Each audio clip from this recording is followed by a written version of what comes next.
Okay, I need to tell you about two brides who had very different DIY experiences. My client Emma spent $150 on DIY wedding decor that looked so good, guests literally asked which expensive decorator she hired. Like, people were asking for business cards because they assumed it was professional work. Meanwhile, her friend Sarah spent $800 on DIY projects that, and I'm trying to be nice here, looked like a middle school craft fair. We're talking hot glue gun strings everywhere, crooked lettering, and centerpieces that were falling apart during cocktail hour. What's the difference? It's not talent, it's not artistic ability, and it's definitely not how much money you spend. It's knowing which projects always look amazing and which ones are guaranteed disasters waiting to happen. If you don't know who I am, my name is Marie Hansen. I'm a budget wedding planner who helps you have the wedding of your dreams for a price you can actually afford.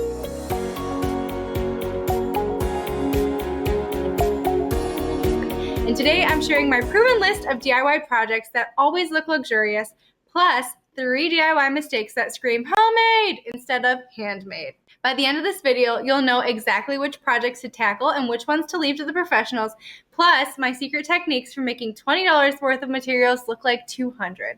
Let me start with the winners. These are the DIY projects I recommend to every single couple because they're nearly foolproof and always look expensive.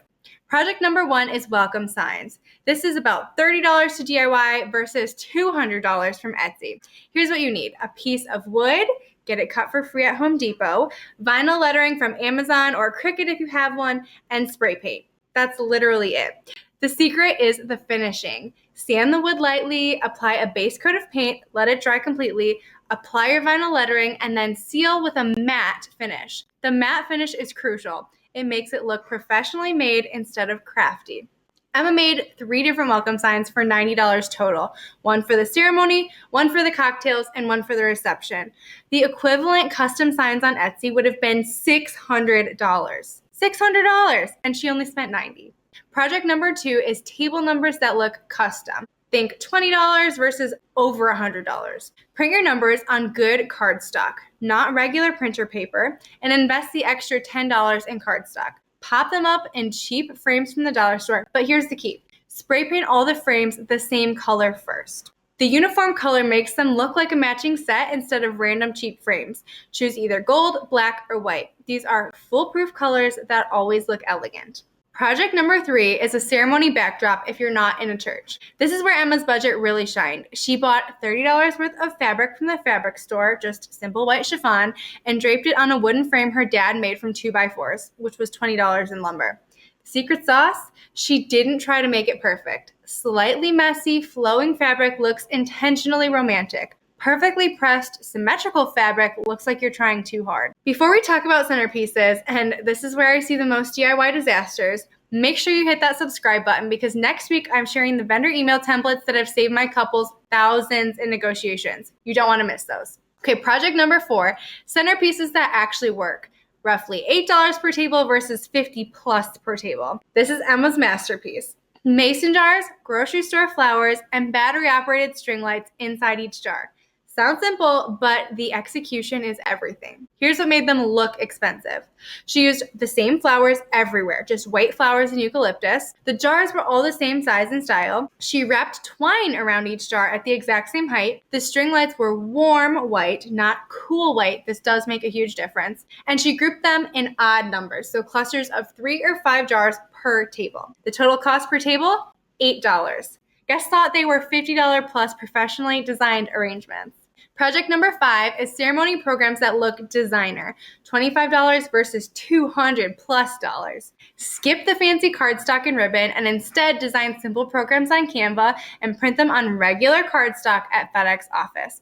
Programs can cost about $25 for 100 copies when you do it this way, and they look way more expensive than over-the-top custom design programs because these are clean and simple. If you're looking for cheap program templates, we have a bunch in our store. And actually, I used to be a Catholic wedding planner, so I have a bunch of Catholic-specific ones as well, if you're Catholic, because I know those can be hard to find. All right, now let's talk about DIY disasters I see over and over again so you can avoid them.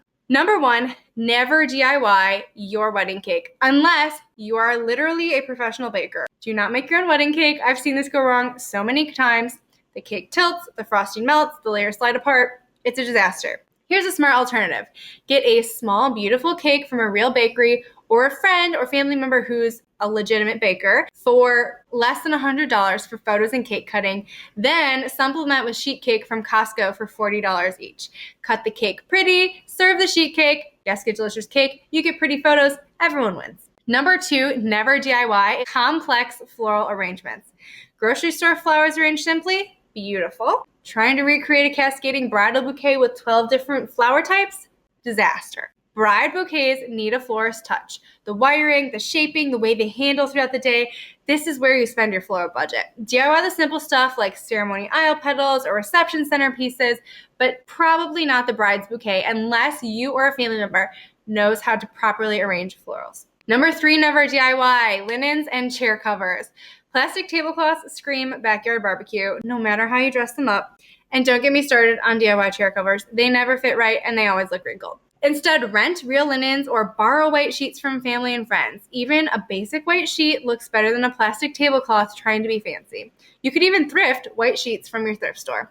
The key is knowing where to spend and where to save. Spend on things guests touch and interact with, save on things that are just visual. Now I have a few secrets for luxury looking DIY. Here's how Emma's $150 decor looked like $1,500 worth of professional design. Secret number 1 is spray paint is actually magic. Emma spray painted everything the same color. Picture frames, vases, candle holders, even some branches she found in her yard. She chose gold and suddenly all her random pieces looked like a coordinated collection. This is the fastest way to make mismatched items look intentional. Choose one metallic color, gold, silver, etc., and stick to it throughout your entire wedding. Don't mix match gold, silver, bronze, things like that. Pick one.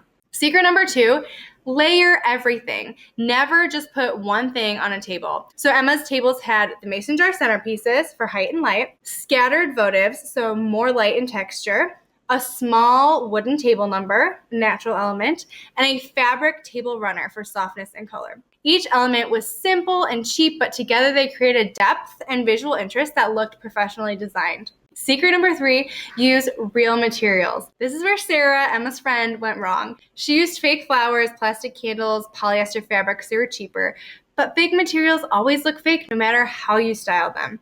Emma used real flowers, even though they were just grocery store blooms, real candles, even if they were Dollar Tree votives, and real fabric, even though it was the cheapest cotton at the fabric store. But real materials photograph better and they feel better. Secret number 4 is just to embrace imperfection. The most expensive looking DIY has slightly imperfect organic feel. Emma's fabric draping wasn't perfectly symmetrical, her flower arrangements weren't identical, her hand lettering signs had slight variations, but imperfection is what makes handmade look charming instead of amateur. If you try to make everything machine perfect, it ends up looking like you're trying too hard. Secret number 5 is stick to a simple color palette. Emma chose 3 colors total: white, gold, and eucalyptus green.